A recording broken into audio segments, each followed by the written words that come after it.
আমার এই ছোট্ট ইউটিউব পরিবারের আমার সকল বন্ধুদেরকে ভালোবাসা জানিয়ে আজকে কিছু কথা তোমাদের সঙ্গে ভাগ করে নিই। হ্যাঁ বন্ধুরা, আমরা অনেক সময় কিছু কথা বলে থাকি যে আমরা এই সংসার জীবনে যে কাজগুলো করে থাকি সেগুলো সব কিছুই ওপর থেকে ভগবান আমাদেরকে করিয়ে থাকেন। জানি না কথাটার কতটা বাস্তবায়িত রূপ আছে। আসলে হয়তো আমরা সান্ত্বনা পাওয়া বা দেওয়ার জন্য কথাগুলো বলে থাকতে পারি। কেন এত ভারী ভারী কথা তোমাদেরকে বলছি, বরং গুছিয়ে একটু বলি তোমাদেরকে। আমরা 3 বোন, তাদের মধ্যে বড় মেয়ে হচ্ছে আমি। আমাদের বাপের বাড়ি ছিল দেগঙ্গাতে। ছিল এই কারণে বলছি, আজ আমাদের বাড়িটা আর নেই। বিশেষ কারণে বাড়িটা আমরা বিক্রি করে দিতে বাধ্য হয়েছি। আমার মা ছিল একটি ছোট্ট স্কুলের শিক্ষিকা, আর বাবা বিএলআরও অফিসের বড়বাবু হয়ে রিটায়ার করেছেন। 2013 সালে যখন বাপি রিটায়ার করে, তারপরে মার খুব ইচ্ছা ছিল বারাসাতে একটা ফ্ল্যাট কেনার। তো বারাসাত চাপারালি মোড় থেকে একটু টাকি রোডের পাশেই সরোজ পার্ক বলে একটা জায়গা আছে, ওখানে একটা ফ্ল্যাট কেনা হয়। 2015 সালে দেগঙ্গা থেকে বাপি আর মা ওখানে শিফট করে। সব ভালোভাবেই চলছিল। তখন মা যেহেতু স্কুলে চাকরি করতো, তো ওখান থেকে মা স্কুলে রেগুলার যাতায়াত করতো, আর বাপি তখন রিটায়ার করে গেছে। যেহেতু বারাসাতে বাপির অনেক বন্ধুবান্ধব ছিল, বাপির সময়টা ভালোভাবেই কাটাচ্ছিল। কিন্তু যে বলে না, যে সময় যখন খারাপ হয় বা সময় যদি তোমাকে সাথ না দেয়, তখন কোনো কিছুই আর ভালো যায় না। বাপি আর মা বহুদিন ধরে দুজনেই সুগারের রোগী, হাই প্রেশার, তাও টুকটাক চলছিল। 2018 সালে বাপি আর মা পুরী বেড়াতে গিয়েছিল। তো পুরী থেকে ফেরবার পরেই হঠাৎ বাপির স্ট্রোক হয়ে যায়। মা আম খেতে চেয়েছিল, গরমকাল ছিল। তো মা যেহেতু বলেছে আম তো আনতেই হবে, তো দুপুরবেলাতেই বাপি চলে গিয়েছিল বারাসাত বিধান মার্কেটে আম কিনতে। প্রচণ্ড গরমে বাপির স্ট্রোক হয়ে যায়। তারপরে বাপির বন্ধুরা বারাসাত হসপিটালে ভর্তি করে। আমরা সেখান থেকে নর্থ সিটি হসপিটালে নিয়ে যাই।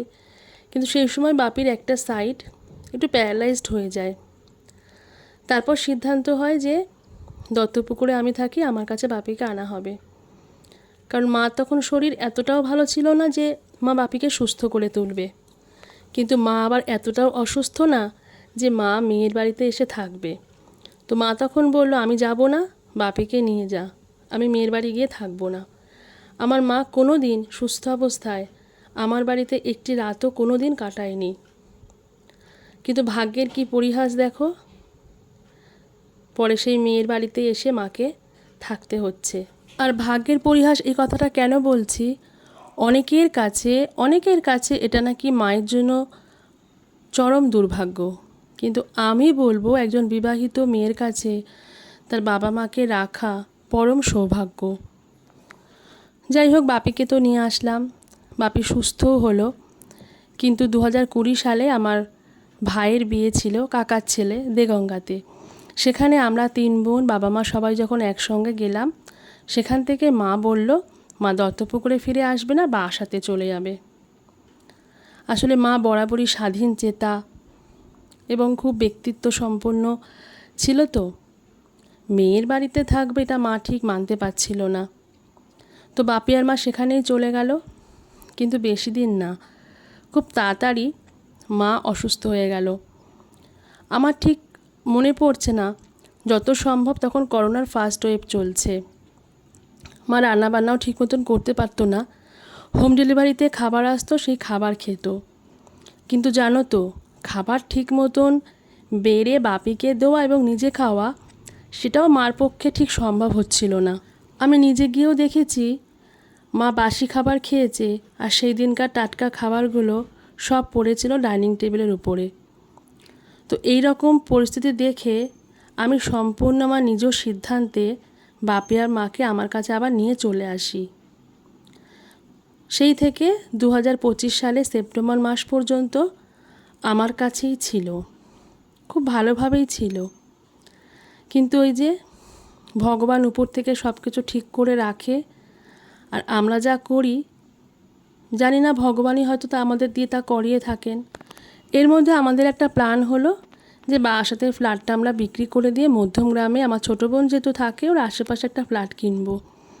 কারণ আমার ছোটো বোনের বহুদিনের ইচ্ছা ও বাপি মাকে নিজের কাছে রাখবে, দেখাশোনা করবে, সেবা করবে। ও করেও ছিল। হয়তো ওর ভাগ্যে ওই 4-5 মাসটাই বরাদ্দ ছিল।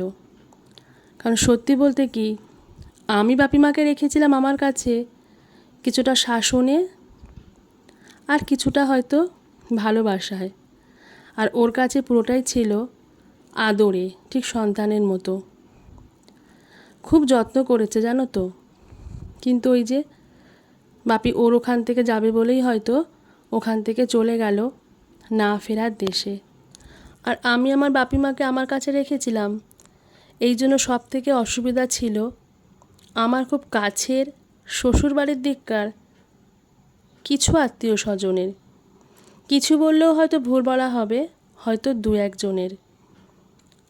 কারণ ওই হয় না, কিছু কথা যখন হয় আত্মীয় স্বজনদের মধ্যে, তোমার কানে কিন্তু বাতাসে ঠিক চলে আসে। এমনও হয়েছে আমার স্বামীকে শুনতে হয়েছে সে নাকি তার শ্বশুর বাড়িতে থাকে, যেহেতু আমার বাপি মা আমার কাছে থাকতো। তো সেসবকে উপেক্ষা করেই রেখেছিলাম। কিন্তু ওই যে ইচ্ছা ছিল ছোটো বোনের কাছে পাঠিয়ে দেব। হঠাৎ করেই সেপ্টেম্বর মাস, বাংলার ভাদ্র মাস, বাপি আর মাকে পাঠিয়ে দিলাম ছোটো বোনের কাছে। তখন একবারও ভেবে দেখিনি যে ভাদ্র মাসে কাউকে বাড়ি থেকে ছাড়তে নেই। এখন যখন বাপি চলে গেল, বাপিকে হারালাম, ওইটাই আমার মনকে কুড়ে কুড়ে খায়। হয়তো ওই জন্যই বাপি চলে গেল। কিন্তু এটাও তো ঠিক, আমাকে দিয়ে কি ভগবান তাহলে এই জন্যই করালো? জানি না। আমৃত্যু পর্যন্ত এই হাহাকারটাই আমাকে করতে হবে। সত্যি কথা বলতে কি, বাপি মা এখানে ছিল আর বাপি একদম কথা শুনতো না। চেন স্মোকার যাকে বলে, বাপি ঠিক সেরকম ছিল। আর আমিও আমার কর্মজীবন, আমার সংসার নিয়ে এতটা ব্যস্ত হয়ে পড়েছিলাম, হঠাৎ হঠাৎ করে খুব মাথাটা গরম হয়ে যেত। বাপিকে ভীষণ শাসন করতাম, বকতাম। আমিও এক সময় ভাবলাম যে বাপি মার একঘেয়েমি জীবন, যদি একটু জায়গাটা পরিবর্তন হলে হয়তো বাপিও ভালো থাকবে। তো একদিন সকালবেলায় হঠাৎ করে সিদ্ধান্ত নিয়ে বাপি আর মাকে পাঠিয়ে দিলাম। বেশ ছিল, ভালোই ছিল। আর প্রসঙ্গত বলে দিই, মা বরাবর অসুস্থ। ওই যে বললাম করোনার ফার্স্ট ওয়েভ 2020 সালে যখন মা এখানে আসলো, তারপর 2021 সালে মা ভীষণভাবে অসুস্থ হয়ে পড়েছিল। 4 নং হসপিটালে প্রায় 21 দিন মা ভর্তি ছিল। তার মধ্যে 11 দিন মা ভেন্টিলেশনে ছিল। এক সময় আমরা ভেবেছিলাম বোধহয় আজকের দিনটাই হয়তো শেষ, আর মাকে দেখতে পাবো না। কিন্তু ভগবান মাকে আমাদের কাছে রেখেছে, তাই মা আছে আমাদের কাছে। আর দেখো, বাপি কিন্তু অতটা অসুস্থ ছিল না, খাওয়া দাওয়া করছিল, ঘুরে ফিরে বেড়াচ্ছিল। হঠাৎ কি হলো, একদিন বোনের ওখানে সকালবেলায় সেন্সলেস হয়ে গেল। হ্যাঁ, এটা 1 বছর আগে আমার বাড়িতেও হয়েছিল। তখন আমি বারাসাত হসপিটালে দেখিয়েছিলাম। তারপর ওখান থেকে আসার পরে এই জিনিসটা কোনো দিন হয়নি। যদিও ডাক্তার বলে দিয়েছিল যে আপনি কিন্তু স্মোক করা একেবারে ছেড়ে দেবেন, কিন্তু যে বললাম বাপি একদম কথা শুনতো না। তো ছোটো বোন আমাকে ফোন করলো ডাক্তার দেখানোর জন্য। আমিও গেলাম বাপিকে ডাক্তার দেখাতে। ডাক্তার বলল বাপির বিপি পাওয়া যাচ্ছে না, একদম লো, হসপিটালে ভর্তি করতে হবে। তো সেই দিনকেই আমরা হৃদয়পুর নার্সিংহোমে, নালানা নার্সিংহোমে বা হসপিটাল বলতে পারো, সেখানে ভর্তি করলাম। আমরা ভেবেছিলাম সমস্ত চেক আপগুলো করে বাপিকে সুস্থ করে বাড়িতে নিয়ে আসবো। এমনি তো ভালোই ছিলাম, রোজ যেতাম দেখতাম, কিন্তু বাপি শুধু কাতর আবদার করতো আমাকে বাড়ি নিয়ে চল, এখানকার খাবার খেতে পারছি না। আসলে বাপির সবসময় চিন্তা ছিল মাকে নিয়ে। মা খেলেই বাপির পেটটা ভরে যেত, মা হাসলেই বাপি হাসতো। একটা সময় বাপি কিছুটা হলেও জানো তো মাকে অতটা গুরুত্ব দেয়নি বলবো না, কিন্তু কিছুটা হলেও বাপির জন্য মা কষ্ট পেয়েছিল। সেটা আর কিছুই না, বাপি একটু তাস খেলতে ভালোবাসতো, ঠিক টাইম মতন অফিস থেকে বাড়িতে ফিরতো না, এইসবগুলো নিয়ে মা খুব টেনশান করতো। কিন্তু শেষ জীবনে মাই বাপির কাছে সব কিছু ছিল, সব। তো মাকে নিয়ে খুব চিন্তা করতো বলে হসপিটালে থাকতেই চাইছিল না। আমরা ভাবলাম ঠিক আছে কালকে ছুটি দেবে, পরশু দেবে, কিন্তু সেই কাল আর পরশুটা আমাদের কাছে আর ফিরে আসলো না। এক বৃহস্পতিবারে ভর্তি করলাম, তার ঠিক পরের বৃহস্পতিবারে বাপি চলে গেল। আজ অবশ্য কথাগুলো এত সুন্দর করে গুছিয়ে তোমাদের সঙ্গে বলছি, কিন্তু সেই সময়টা যে কী অবস্থার মধ্যে কাটিয়েছি সে আমরা 3 বোন জানি। আর এটা সব সন্তানের পক্ষেই হয়। সদ্য বাবা মাকে হারানো, তার ঘা তো সারতে একটু দেরি হবেই। তারপর ছোটো বোনের ওখানে তো মা ছিল, কিন্তু কি হয়েছিল জানো, ছোটো বোন যেহেতু দোতলায় থাকতো, বাপিমা থাকতো 3 তলার একটা ফ্ল্যাটে, ভাড়া নেওয়া অবশ্যই। তখন আমরা কিনে উঠতে পারিনি, কিন্তু বাপি চলে যাবার পরে ছোটো বোনকেই মাকে দেখতে হতো, রাতেও মার কাছে গিয়ে থাকতো। কিন্তু আমি আমার মেজো বোন চিন্তা করলাম ওরও তো একটা সংসার আছে, স্বামী, মেয়ে, শ্বশুর শাশুড়ি, ওভাবে তো ওখানে রাখা যায় না মাকে। আরও একটা কারণ বলতে পারো, এই যে দেখো ভিডিওতে আমি মাকে একটু একটু করে দাঁড় করানোর চেষ্টা করছি। মার মধ্যমগ্রামের ফিজিওথেরাপিস্ট একের পর এক অনেক পাল্টানো হয়েছিল, কিন্তু মা যেহেতু একটু মানসিক বলো শারীরিক বলো একটু দুর্বল, তো সেভাবে কোঅপারেট করতে পারিনি। আমার ছোটো বোনের হাজবেন্ড যাকে দেখতে পাচ্ছ, ওর চেষ্টার কিন্তু কোনো রকম ত্রুটি করেনি, সবটা দিয়ে চেষ্টা করেছিল মাকে সুস্থ করে তুলতে। আসলে মার তো মেন সমস্যা ছিল ব্রেনে। তারপর আমি ভাবলাম যে আমার হাজব্যান্ড ফিজিওথেরাপিস্ট, ওর থেকে দেখে দেখে বাড়িতে এনে মাকে আমি ঠিক হাঁটাতে পারবো। আমি মাকে আমার বাড়িতে আবার নিয়ে এসেছিলাম মার্চ মাসের 15 তারিখ, আর আজকে আমি এডিটটা করছি এপ্রিল মাসের আজকে 25 তারিখ। 1 মাস হয়ে গিয়েছে। ভেবেছিলাম মাকে 1 মাসের মধ্যে ঠিক পারবো হাঁটাতে, কিন্তু পারলাম না, এখনও চেষ্টায় আছি।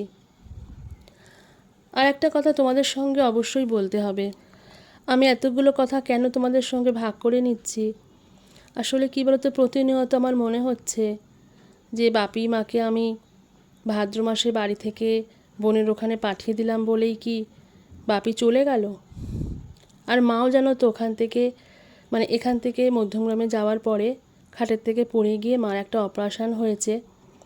তার আগে মা হাঁটতে পারতো, এই অপারেশানটার পরে মা এখনও পর্যন্ত হাঁটতে পারে না।